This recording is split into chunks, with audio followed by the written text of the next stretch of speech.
अच्छा, कभी आपके साथ ऐसा हुआ है सब कुछ परफेक्ट प्लान किया हो, इंग्रेडिएंट, मेज़रमेंट, ओवन को प्रॉपर्ली प्री हीट कर लिया, लेकिन लास्ट मिनट पे ही एक छोटी सी गलती और आपकी पूरी बेकिंग को उलट-पुलट कर दी।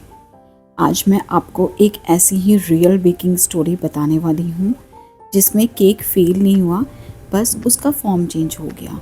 तो hello friends and welcome back to my channel.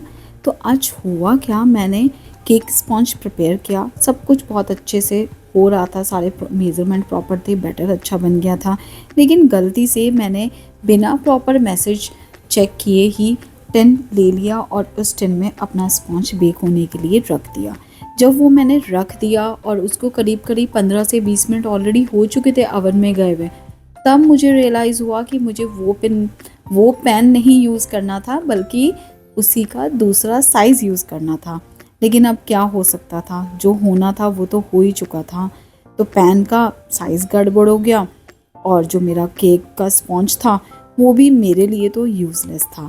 लेकिन फिर भी मैंने उसको वेस्ट नहीं किया। अब उसमें मैंने लगाया थोड़ा सा दिमाग दिमाग ये लगाया कि मैंने उस स्पॉन्ज को 2 लेयर्स में कट किया और दोनों लेयर्स के बीच में अपना बढ़िया thick creamy chocolate ganache add किया, जो कि इतना माउथ मेल्टिंग बनता है कि मेरे को तो ना उसको देखकर ही मुंह में पानी आने लगता है।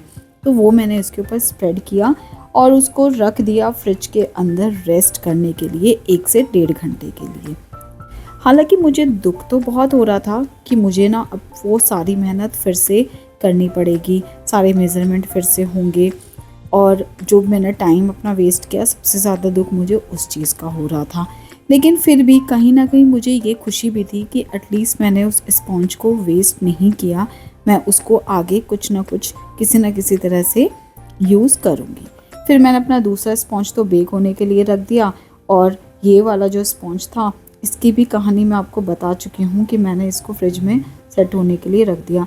सेट होने के बाद ना ये फ्रेंड्स ऐसा हो गया था जैसे मैं किसी ना मिठाई के पीसेस कट कर रही हूँ, जैसे बर्फ़ी होती है ना, बिल्कुल उस तरह से बहुत ही स्मूथ और फाइन कट हो रहा था। फिर मैंने क्या किया कि एक कटर लिया, आप कोई भी शेप का कटर ले सकते हो जो भी आपके पास अवेलेबल हो। कटर ना भी हो तो ये तो आप ऐसे ही नाइफ से स्क्वायर शेप में छोटे छोटे पीसेस कट करो, तब भी आपका काम चल जाएगा। तो इस तरह के अलग अलग कटर्स लिए, उन कटर्स की हेल्प से मैंने अलग अलग शेप्स में इसको कट कर लिया और फिर बारी आई इन शेप्स को स्टिक पे लगाने की और साथ में इनको प्रॉपर्ली चॉकलेट में कोट करने की। तो मैंने यहाँ पर वो सारे जो हमारे शेप्स थी अलग अलग, जो मेरे ये इस तरह से केक के पीसेस थे, इनको स्टिक पे अटैच किया और वाइट चॉकलेट से इनको कोट कर दिया।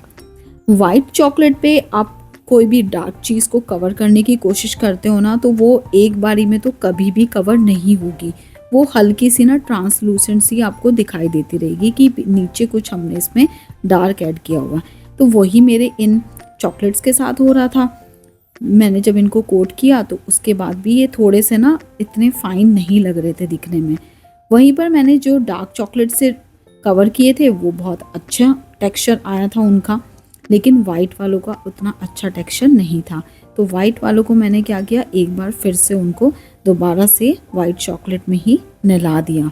दोबारा से नहाए वो, उसके बाद मैंने फिर से उनको चॉकलेट को सेट होने के लिए फ्रिज में रखा। तो जो उनका फाइनल रिज़ल्ट था वो काफ़ी अच्छा आया था।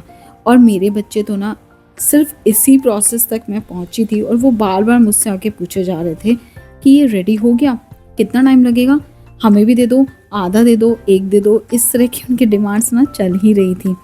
फिर मैंने इस तरह से ये एक एक करके सारे जितने भी मेरे वाइट कलर के ये हार्ट्स और सर्कल्स वाली चॉकलेट थी, इन सबको मैंने इसके अंदर इस तरह से फिर से कोट किया और कुछ ये इस तरह से हो गए। कुछ के ऊपर मैंने पिंक कलर लगाया, कुछ अभी भी वाइट में ही थी, क्योंकि मुझे समझ में ही नहीं आ रहा था कि मैं इनके ऊपर क्या डिज़ाइन बनाऊँ। कभी कभी होता है ना कि एक छोटी सी गलती आपको बहुत भारी पड़ जाती है। तो यहाँ पर हुआ तो मेरे साथ कुछ ऐसे ही था, लेकिन फिर भी जो इसका फाइनल रिज़ल्ट आया था ना, उसको देख के तो सच में मैं बहुत खुश थी, बहुत अच्छा फील हो रहा था। मुझे लग रहा था कि कई बार गलती खाली फेलियर नहीं होती है, गलती से हम कुछ ना कुछ नया भी एक्सप्लोर कर लेते हैं, कोई नया एक्सपेरिमेंट कर लेते हैं। तो इस तरह से मैंने ये और सारे भी पिंक कलर में ही सब डिप कर दिए थे, क्योंकि मेरी बेटी बार बार मुझसे आके बोल रही थी कि मेरे वाले पिंक बनाना, और बेटे को चाहिए थे डार्क चॉकलेट के। तो मैंने दोनों की चॉइस के अकॉर्डिंग दोनों के लिए बना दिए थे, कुछ वाइट में कुछ डार्क में। मुझे खुद भी वाइट चॉकलेट ज़्यादा अच्छी लगती है as compare to dark one, तो मैंने कुछ एक दो तो अपने लिए एक्स्ट्रा बनाए थे। तो इस तरह से मैंने इनके ऊपर ना सबके अलग अलग डिज़ाइनिंग कर ली, सबको कोट कर लिया। लेकिन फिर भी मुझे लगा कि इनको ना थोड़ा सा और फैंसी बनाते हैं और क्रिएटिविटी इसके ऊपर दिखाते हैं। तो फिर बारी आई ये मोल्ड्स की, जो इतने लंबे टाइम से अंदर ही रखे रखे अपनी टर्न का वेट करते करते बूढ़े हो चुके थे कि कब हमारी बारी आएगी, कब हम किस दिन यूज़ होंगे। तो आज फाइनली इनको भी मैंने बाहर निकाला और इन मोल्ड्स को भी यूज़ करना स्टार्ट कर दिया। तो इनके अंदर भी मैं ये चॉकलेट फिल कर रही थी। मौसम अभी भी थोड़ा सा ठंडा है, तो ये चॉकलेट बिल्कुल ऐसे हो रही थी कि अगर 2 मिनट भी आप इसको हाथ से रख दो नीचे तो ये अपना जम जाती थी, ये उठने का नाम ही नहीं लेती थी अपनी जगह से। लेकिन फिर भी जैसे कैसे करके मैंने इसको बार बार मैं इसको मेल्ट करती रही माइक्रोवेव में, और अपने ये चॉकलेट के टॉपर्स इस तरह से रेडी करते गए। अलग अलग शेप्स के बहुत सारे मैंने इस तरह की ये गार्निश रेडी की। मतलब उस टाइम पे मैं फुल ऑन क्रिएटिविटी मोड पर थी, जितना मुझे समझ में आ रहा था मैं यहाँ पर बनाती जा रही थी। मुझे खुद भी अच्छा लग रहा था, क्योंकि इस तरह की चीज़ें ना बहुत रेयर होती हैं करने को। मैक्सिमम टाइम तो मैं केक की डेकोरेशन, क्रीम, ये सब में ही बिज़ी रहती हूँ, लेकिन इस तरह की ये गार्निश और इस तरह से ना कुछ अलग बनाने का मौका मुझे कम ही मिल पाता है। तो आज मैं यहाँ पे अपने टाइम को फुल यूटिलाइज़ कर रही थी। ये टेढ़ा मेढ़ा मैंने क्यूट सा हार्ट बनाया, जो कि मुझे खुद भी बहुत अच्छा नहीं लग रहा था, लेकिन फिर भी मुझे लगा कि अब बन गया है तो इसी को कंप्लीट कर लेते हैं। लेकिन ये इतना बेकार बना था कि इसके बाद जो मैंने नेक्स्ट शेप बनाई ना, वो मैंने हार्ट की बिल्कुल भी ट्राई नहीं की। हालांकि मेरा मन था कि मैं ट्राई करूं, क्योंकि ये मैंने जब बनाए तब वैलेंटाइन डे भी नज़दीक था, तो मुझे लग रहा था कि ये मैं एक अपने हस्बैंड को गिफ्ट कर दूंगी, ताकि वैलेंटाइन डे का भी गिफ्ट हो जाएगा। लेकिन हार्ट इतना बुरा बना था कि मैंने अब ये नेक्स्ट यूट्यूब के हैशटैग्स बनाने शुरू कर दिए। तो मैंने एक बड़ा एक छोटा इस तरह से 2 हैशटैग बनाए, उनके ऊपर भी छोटे छोटे ये स्प्रिंकलर्स ऐड किए और इसको इन टॉपर्स को रेडी कर लिया। तो यहाँ पर ये जितनी भी क्रिएटिविटी मेरे से हो सकती थी मैंने ये सब की, और मेरी ये चॉकलेट गार्निश और सब कुछ रेडी हो गया था। अब बारी आई थी कि जो हमारे केक पॉप्स थे इनको मैं कैसे डेकोरेट करूँ। तो कुछ के ऊपर तो मैंने इस तरह से ना चॉकलेट से ही मैसेज लिख दिए थे, जो भी मुझे ठीक लग रहा था मैंने वही इनके ऊपर लिख दिया। और कुछ के ऊपर मैंने ये जो चॉकलेट गार्निश बनाई थी, कुछ को मैं इन सब से डेकोरेट करने वाली थी। तो यहाँ पर इसको मैंने पहले बीच में लव लिखा और उसके साइड में ये छोटे बड़े काफ़ी सारे हार्ट्स बना दिए, जो कि ना बन के बहुत ही क्यूट लग रहे थे। और ये जो लास्ट वाला हार्ट बनाया था ना, ये तो टच वुड इतना प्रिटी लग रहा था मुझे कि मुझे बिलीव ही नहीं आ रहा था कि मैंने खुद बनाया है ये। तो अब ये बारी थी पिंक वाली चॉकलेट की, तो इसके ऊपर भी मुझे कुछ समझ में नहीं आया, मैंने इस पर भी थोड़ा कर्सिव में लव लिख दिया। और इसके साथ भी सेम कहानी है कि इसके नीचे जो हार्ट बनाया वो बहुत क्यूट लग रहा था। फिर ये तो मेरा पर्सनल फेवरेट डिज़ाइन है, इस तरह के लाइंस जब मैं डार्क किसी भी चॉकलेट के ऊपर लाइट कलर से या किसी मिलते जुलते कलर से इस तरह से बनाती हूँ ना, तो ये मेरा फेवरेट काम है, मुझे बहुत पसंद है इस तरह के ड्रिप्स बनाना। तो यहाँ पर कुछ चॉकलेट को तो मैंने ऐसे ही किसके ऊपर कुछ मैसेज लिखा, किसी के ऊपर कुछ किया, इस तरह से कर दिया। अब बारी आई बाकी वाली जो चॉकलेट्स थी उनको कैसे डेकोरेट करें, तो उनको मैंने इन टॉपर्स के साथ ही डेकोरेट किया। हार्ट वाली पिंक चॉकलेट के ऊपर ये सिल्वर वाला हार्ट लगाया, और इस पर हल्का सा मैंने थोड़ा सा, मुझे ना इनकम्प्लीट लग रहा था तो मैंने गोल्डन ये जो हमारी डस्ट आती है ना वो भी हल्की हल्की स्पार्कल कर दी थी साइड में, ताकि ये शाइन करे। हालांकि मुझे ये किसी को देने नहीं थे, सेल नहीं करने थे, ये मैं अपने घर पे और बच्चों के लिए ही बना रही थी। लेकिन मुझे लगा कि आज मेरे पास टाइम है तो क्यों ना मैं पूरी तरह से इसको मन लगा के बनाऊं, ताकि बच्चे भी इसको देख कर ना खुश हो जाएं, उनको भी फील आए कि आज हमारे लिए कुछ स्पेशल बना है। सच में कभी कभी ना ऐसे भी करना चाहिए, ऐसे करने में भी ना एक अलग ही खुशी मिलती है, एक अलग ही फील होता है। तो आप भी कभी अपने घर पे ना बच्चों के लिए स्पेशल करना, अदरवाइज़ तो वो बेचारे जो हमारा स्क्रैप होता है ना केक का, उसी से काम चलाते हैं। तो यहाँ पर ये मैंने क्यूट सा एक फ्लावर बनाया इस तरह से, ये छोटे छोटे हार्ट्स को यूज़ करके। और ये हमारे घर की जो सबसे छोटी मेंबर है ना, ये हमने उसके लिए बनाया था, तो ये हमने उसी को गिफ्ट भी किया था जो वो हमारे घर पर आई थी, उसके लिए तब तक हमने बचा के रखा हुआ था।